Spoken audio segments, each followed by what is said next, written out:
నెల్లూరు జిల్లా ఆత్మకూరు నియోజకవర్గం చేజర్ల మండలం నాగులవెల్లూరు గ్రామ హైస్కూలులో 10వ తరగతి విద్యార్థిని కొర్రకోటి యశ్వంతి జిల్లా స్థాయిలో 595 మార్కులు సాధించి ప్రథమ స్థానంలో నిలిచింది.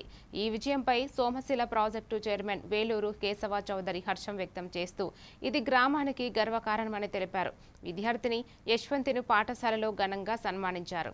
మొత్తం 16 మంది విద్యార్థులు ఉత్తీర్ణత సాధించగా 50% మంది 500కి పైగా మార్కులు సాధించడం విశేషమని ఆయన పేర్కొన్నారు.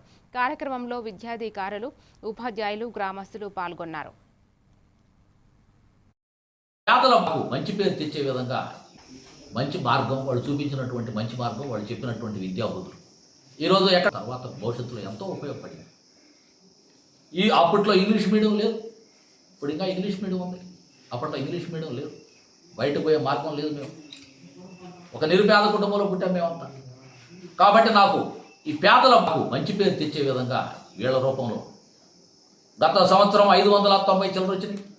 అప్పుడు కూడా 292 ఆ అమ్మాయిని కూడా మొన్ననే ఎంఎస్ఎంఈ పార్క్ ఓపెనింగ్ సందర్భంగా చంద్రబాబు గౌరవనీయులు మన రాష్ట్ర ముఖ్యమంత్రి వర్యులు చంద్రబాబు నాయుడు గారు వచ్చినప్పుడు ఆ అమ్మాయిని శాలువాతో సత్కరిస్తే ఆడ సన్మానం పొందింది.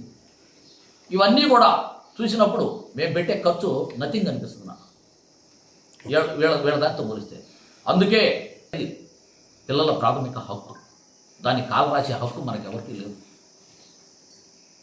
వాళ్ళకి అన్నీ ఇచ్చాం మనం.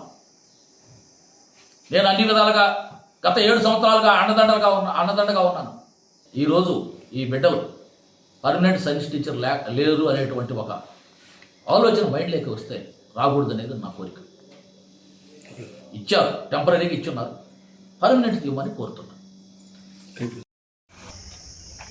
నేను ఇదే స్కూల్లో ఇదే కింద కూర్చొని చదివినవాడిని, కింద నేల మీద కూర్చొని చదివినవాడిని. ఈరోజు ఈ స్థాయి